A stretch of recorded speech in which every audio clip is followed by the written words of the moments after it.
Shalom everyone, my name is Jacqueline Luz and I'd like to welcome you all to a new video in our channel, Youth Pilgrims. So today's topic for this video is about the concept of dating, a very important and popular concept that we see today, not only in youth, but also in adults. So dating is actually a concept that was first introduced not too long ago. It's a relatively new concept and has become the method that people use in order to find a partner, although this is not always the case. So the question that drove this study or this topic is dating something that a true believer should rely on in order to find a partner? To answer this question, we're going to start by looking at the way dating has actually evolved throughout the time and how it's been implemented within the system. So dating is marked as a concept that began at the turn of the 20th century, and prior to the 19th century, courtship was actually the method used to find the person to marry. Courting is defined as the way in which families were able to find a possible suitor for their daughters, since it was typically the men who would have to seek for their wife. And it would usually take place at the family house or in social events. But it was always regulated by the parents or a mentor. The goal of courtship was marriage, and it was a way in which families could establish bonds that were beneficial to both in terms of heritage, wealth, social status, and a couple of things as well. And for those who were religious, courting was a way to, quote, honor God's will and receive his blessing through the parents, end quote. This concept began to change in the early years of the 20th century, when a figure called the gentleman caller arose, which is when a man found a woman they were interested in, then they would first go to the family home. If they were welcomed and invited for subsequent visits back, then he'd be free to come and call, gentleman caller, the young woman to go out during the hours specified by the parents. By the 1920s, we then began to see young couples going out for dates, and it became the man's duty to pay for it, whereas before it was the woman who would set the ground on dating. This new system had replaced the old figure of the gentleman caller. By the 1950s, relationships became exclusive between men and women. Their families were not involved anymore. And here we begin to see a shift in dating as part of the culture. A couple would publicize their status of relationship, of dating, by the man giving his partner an article of clothing like maybe a jacket or jewelry like a ring. By this time, dating was not only about the relationship between the couple, but it was also about standing out amongst peers, be it at school or within colleagues at work. By this time, there was also a shift in intimacy. Having marital intercourse out of marriage was starting to be seen or experimented within couples, and it began to be openly discussed, and over time, it became much more commonplace. In the 1960s, we see the concept of free love arise and an explosion of sexual liberty in the name of freedom. According to Edmund Lindop, author of America in the 1960s, it says, quote, in earlier generations, many young women had resisted having sex before marriage. To do so would have dyed their reputation as nice girls and risked a shameful pregnancy. For the youth of the 1960s, such restrictions were a thing of the past. Many young women took birth control pills to prevent pregnancy. They freely explored their sexual feelings, and sex before marriage was no longer taboo. Young people extolled the benefits of free love, that is, making love without marriage or long-term commitments, end quote. At this point, dating became free and without rules. Everyone did what they wanted and when they wanted, and without restrictions from their family or without the expectations of marriage or a long-term commitment. As the internet also evolved with the World Wide Web becoming available to everyone in 1991, with it also came dating websites. And by 1995, there was an official website founded to help people find their match. Today, dating has become a social norm between youth but also adults. Different to courting, dating involves the idea of having fun or being able to spend time with someone else, be it long or short term. and everyone makes their own rules when it comes to interacting with someone else, and there is no focus in marriage or in forming a family. Like I mentioned, and as we've been looking at throughout the history of dating, it has become an important part of a youth's life. But this is also in part because it is heavily influenced and promoted through social media. Looking through social media, seeing what influencers post or even our own friends, we tend to see many pictures of or about couples be posted. Although it is not overly mentioned by many, we tend to see many youth to feel the need to experience a relationship like the one they saw on the internet, or have a boyfriend, girlfriend that will treat them the same way that a person in social media is being treated by theirs. And it's something that one can actually typically see with the influencers. They just post these nice pictures, maybe at a nice day on the beach, or having a nice picnic, or maybe spending some time at home. And so we see those pictures being published in social media, and we have all of their followers looking at those pictures, and they have this new feeling, this new sudden want or need to have a relationship as well. But not just any relationship, a relationship exactly like the one that their favorite influencer has. And this has actually become a part of the culture, or a trend, that has made being single looked at as something bad or something that is very lonely or even depressing. And it has taught that a relationship between a man and a woman is superficial, and the expectations of one is that their partner will love them so much that they will satisfy all their desires.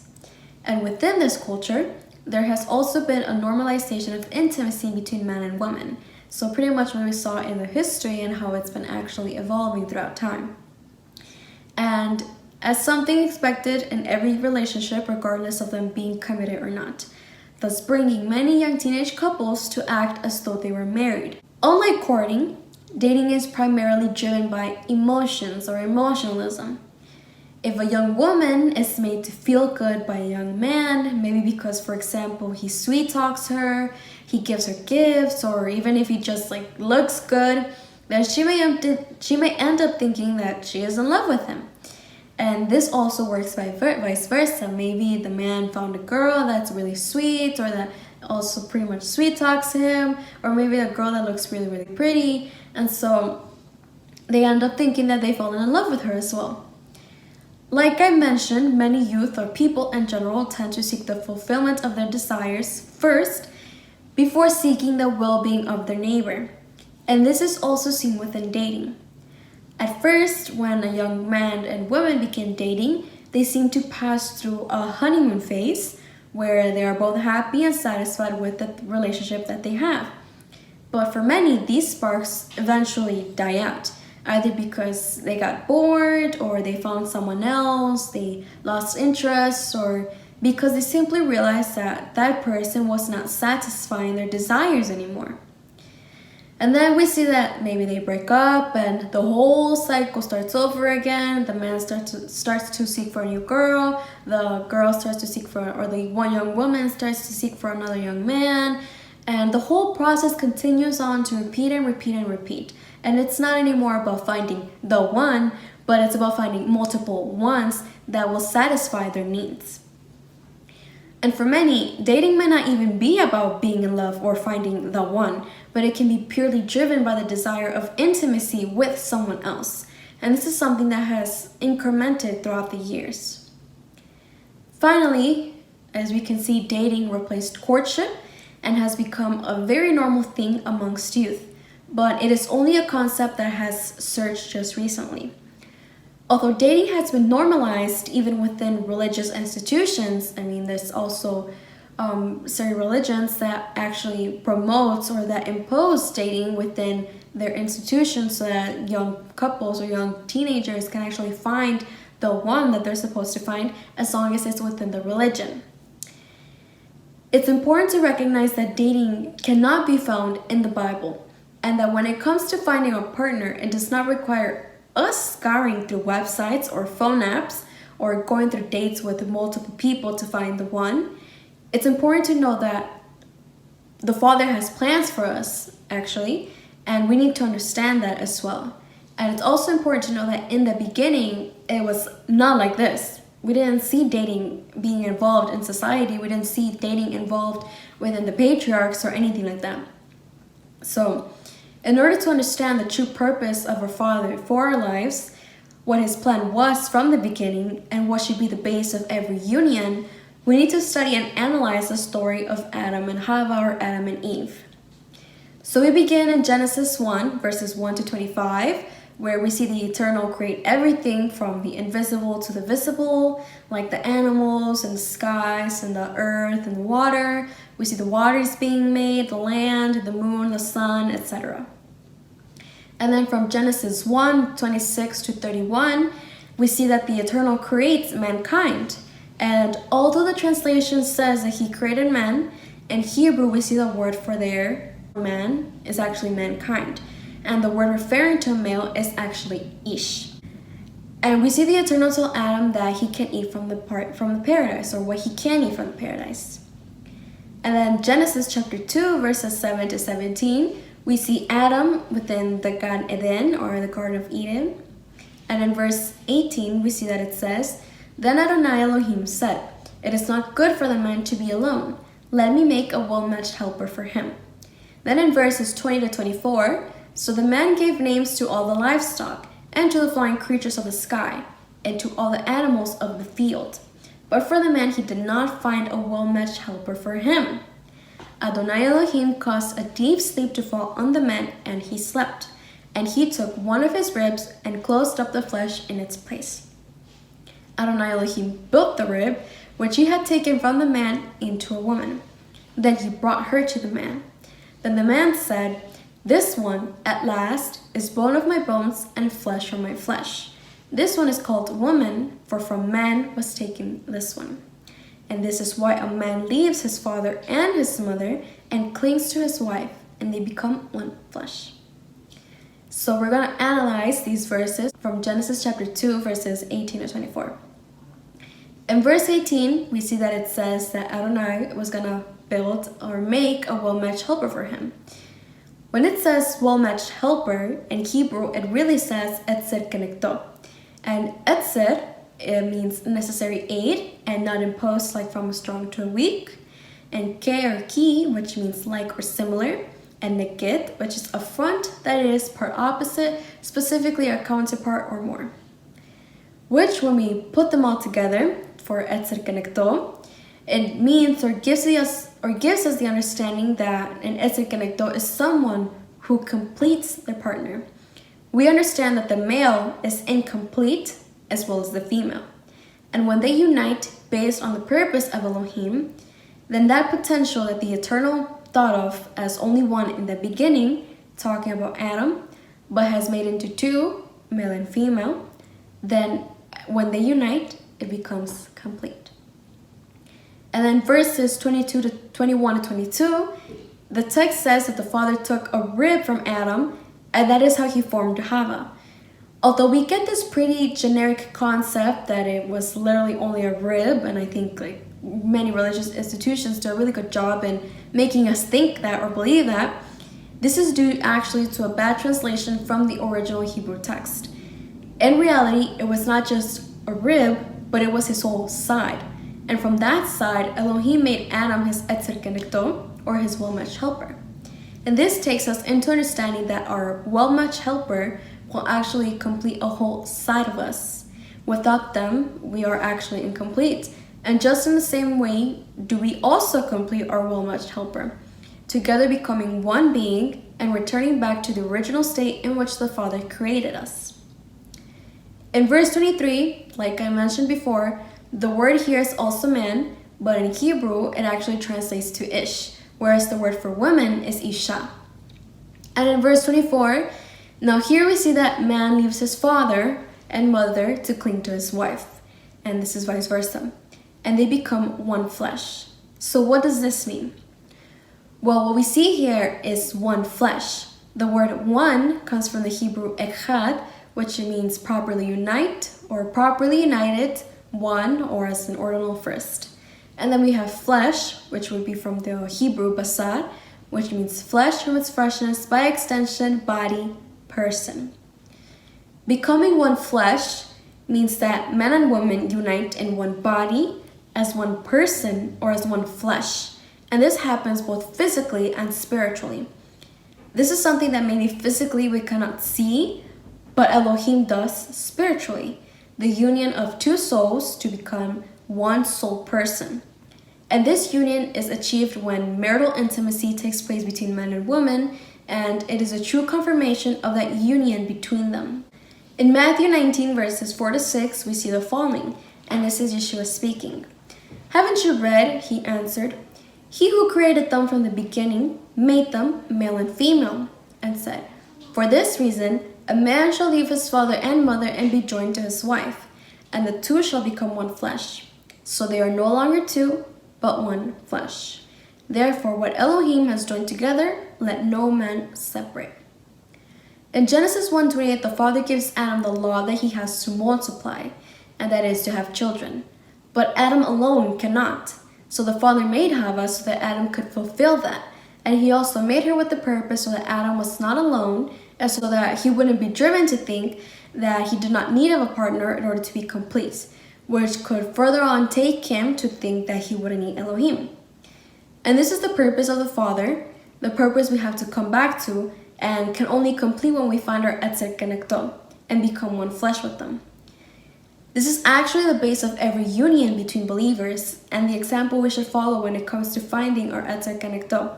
And it's important to note as well that Adam didn't have to go out and seek his partner, nor did he have to go through different women to finally find her, but instead the Father provided her for him, and he took her as his partner. And although in the scriptures we don't really see many examples of the process in finding a well-matched helper or what marriage looked like, there are two examples that are cited in the text that can actually help us understand a bit more. And the first example I'd like to talk about can be found in Genesis 24 with Isaac and Rebekah. So Abraham, Isaac's father, made his servant take an oath with him that he would go and he would find a wife suitable for Isaac, but not within the Canaanites, but instead within Abraham's family. So the servant takes the oath and he travels towards where Abraham's family was, and on his way there, when he reaches, he gets to a well, and he makes a prayer to Elohim asking to show him favor and to give a signal in order for him to know who would be that wife that he was supposed to take back to Isaac. So before he even finished praying out to the Father, we see that Rebekah comes in. And so she went in, and the servant went and asked Rebekah if he could have a bit of water from her. And so Rebekah said yes, and she grabbed water from the well, and she gave him some. Not only that, but she also went and she gave water to the camels. And so the servant was observing everything that was taking place. And so Rebekah goes towards her home and she talks everything that has been happening to her family. And so Laban, her brother, goes and seeks the servant and then invites him towards the house to spend the night. So the servant goes, speaks his purpose, and tells them what's going on, the situation, the oath that he made, and how he made a prayer, and the prayer was answered by Elohim with Rebekah, and how he is there to finally take her back to Isaac.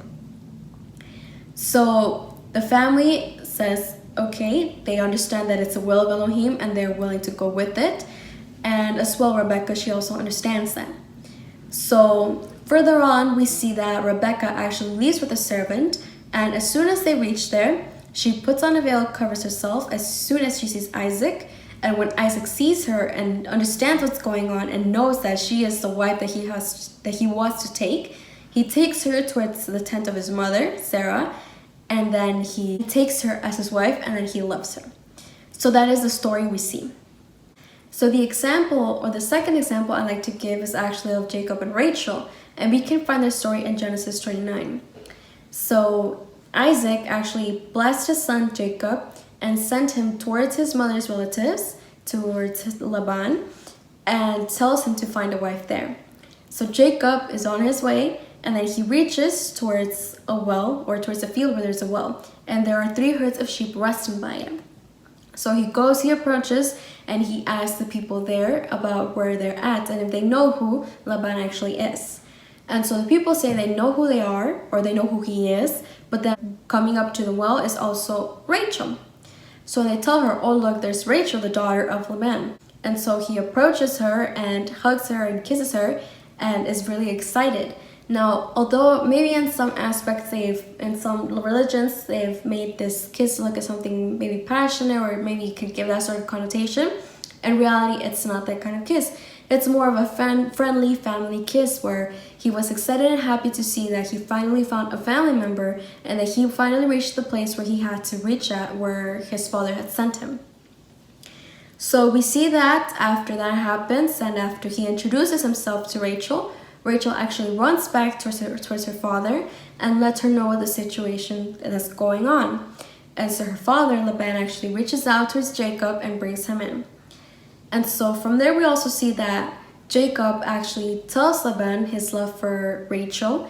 And so they come into this agreement that Jacob would work 7 years in order to have Rachel.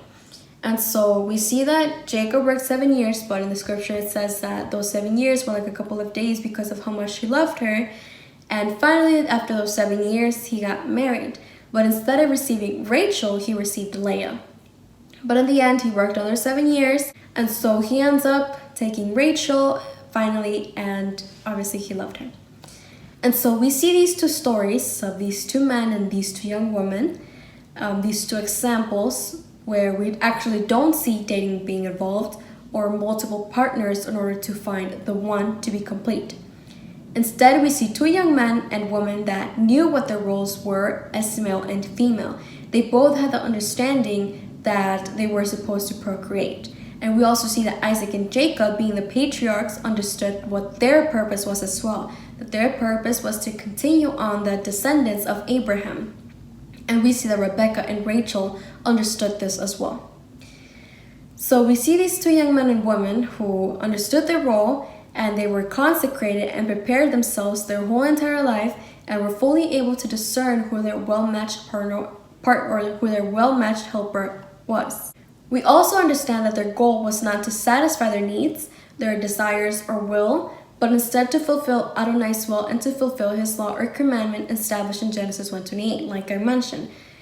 And another important point we see here is that the Eternal provided their well-matched helper to each young man.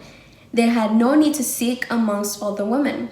And this teaches us a lesson that our Father will provide for us a well-matched helper as well, just as how he did with Isaac and Jacob. Unlike the mentality that has taken place today and age where many think that in order to find the right person, one needs to date.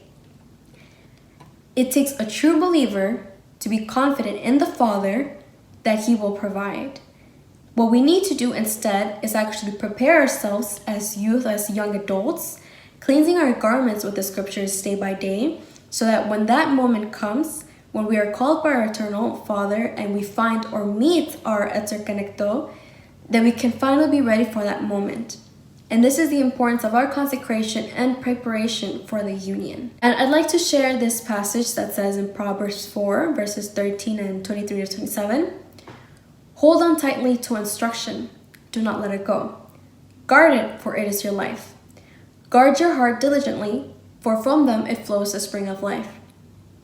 Put away perversity from your mouth, and keep devious lips far from you. Let your eyes look directly ahead, and fix your gaze straight in front of you. Clear a level path for your feet, so all your ways will be firm. Do not turn to the right or to the left. Divert your foot from evil." One last point I'd like to talk about as to why as believers we shouldn't be involved in dating is based on what it says in 2 Corinthians chapter 6 verses 14 to 7 or 14 all the way to chapter 7 verse 1. It says, "Do not be unequally yoked with unbelievers. For what partnership is there between righteousness and lawlessness? Or what fellowship does light have with darkness? What harmony does Messiah have with Belial? Or what part does a believer have in common with an unbeliever? What agreement does Elohim's temple have with idols? For we are the temple of the living Elohim. Just as Elohim said, I will dwell in them and walk among them, and I will be their Elohim, and they shall be my people. Therefore, come out from among them, and be separate, says Adonai. Touch no unclean thing, then I will take you in. I will be father to you, and you shall be my sons and daughters, says Adonai Tzevaot. And then in chapter 7, verse 1, therefore, since we have these promises, loved ones, let us cleanse ourselves from all defilement of body and spirit, perfecting holiness in the fear of Elohim. So I'd like to make a specific accentuation or highlight on the words unequally yoked. So the word unequally yoked actually comes from the Greek heterosego, from Greek 2086 in Strong's Lexicon, which means instruct differently, and is actually formed by heteros, which means from an uncertain affinity, or other or different, and from didaskalos, which means instructor generally or specifically. So the reason why I wanted to bring up this point was because in religious institutions, me and based on my own experience, it has been given the understanding that when it comes to being unequally yoked, it means somebody from a different religion or somebody that it's not within the specific religion that one is in. And so what's really interesting with this, although, is that what it really means, or what we come to understand as believers, is that what it's saying is that we don't become unequally yoked with unbelievers, that we don't become yoked, or that we don't get together or close together or form a relationship with those who have a different instruction than us. And this instruction is actually what we receive from Mashiach Yeshua, this instruction of the Torah. So what it's saying here is that we're supposed to be apart from all of that. We're supposed to be separated from all of that. Because like it says, what partnership is there between righteousness and lawlessness? Or what fellowship does light have with darkness? And the importance of this is that today and age we see many youth that call themselves believers end up getting in a relationship or dating people that don't have the same faith as they do. And so the problem with this is that at first they may start with that mentality that maybe they can change them, or maybe they can influence them and make them understand what the true path is, and maybe help them correct their life. But sadly, what we actually see is that instead of them being assimilated to the believer, we see the believer being assimilated to the non-believer. And so now we see this whole shift in which the believer begins to doubt maybe their faith, or they stop holding their faith as they used to firmly because they want to be with that person, and they don't want to offend that person or lose that person because they have those emotions with them. And so this is something that's very important to talk about, because as believers, we can't have the mentality that if we find a person that for us seems to be the right person, we can't have the mentality that if they're not believers, that we can change them, because that is not always the case. And instead we should be acting with wisdom that only the Father can give, and basing ourselves with the scriptures. And the scripture also says that we have to guard our heart because life comes from it. All of it flows from it. And so guarding our heart also involves this aspect of dating, of not getting involved in those type of emotions or relationships that could actually hinder our path with our Creator. Because like we know, the Creator established that through the Mashiach, He was going to write His commandments in our hearts and in our minds. But the problem with dating and relationships nowadays is that those commandments that were written in our hearts and our minds can actually be removed by that person, or can be erased from us, and we can actually lose our connection with the Father because of that distraction that comes into our life. And so this is very important to understand as well, that as a temple of Elohim, we have to keep ourselves pure. And not only pure in the physical aspect, kind of maintaining away from that intimacy that has actually been demonstrated in relationships, all that impurity. We have to stay away from that physically, but it also involves internally, our emotions, our mindset. We have to make sure that our emotions and our mind are actually directed towards the Father and are not hindered by these relationships and this dating that actually causes these perverse thoughts within people. And even if it doesn't cause perverse thoughts, it still causes a distraction. It may actually cause us to stop thinking about the scripture of the Father. It may cause us to stop studying with consistency the scripture of the Father. And it may even make us feel that it's not worth our time, and instead our time should be placed towards our partner. Because like I mentioned, youth nowadays, or people in general nowadays, are actually very egocentric. And so they want it to be about them and nothing else. And so that's also what we see within relationships. And this is something that us as believers, that we have to be away from, that we have to be careful that we never get involved in this aspect. So finally, to also conclude this video, As believers, it's important to note that we do live in a world where many things have been normalized, like dating and the sexual intimacy and all of these other normal things that the world has portrayed, things that transgress or go against the Torah of our Elohim. But despite all that, we are called to be set apart from everything. In the book of Jacob, or James, chapter 4, verse 4, it says, "You adulteresses, don't you know that friendship with the world is enmity with Elohim? Therefore, whoever wishes to be a friend of the world makes himself an enemy of Elohim." And in 2 Timothy, chapter 2, verses 22, "Now flee from youthful desires. Instead, pursue righteousness, faithfulness, love, and shalom with those who call on the Elohim, or on the Lord, from a pure heart." Like it says in 2 Corinthians chapter 6, we are a temple of our Elohim, where his Ruach dwells, and we must maintain ourselves pure and clean from all abomination or anything that can make us impure. And this includes dating, since it is something, like I mentioned, that can deviate us from our path, that can make us forget our purpose as disciples, and can actually make us change our mindset and not understand what the true purpose of Elohim is for us, the true purpose that we have to return to. And it can make us place the service to our Elohim as second in our life. Dating leads to immorality, not just physically, but mentally and emotionally. And as youth, we must persevere in staying away from that, preparing ourselves not only for when we meet our well-matched helper, but also for when our Redeemer comes again to deliver the final judgment.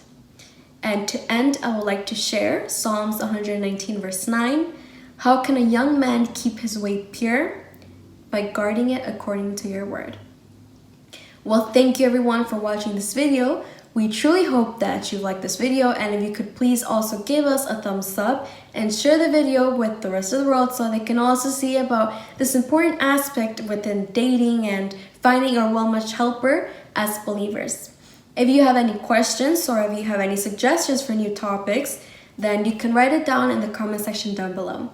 Once again, thank you so much for watching this video, and we hope you have a wonderful day. Blessings and shalom.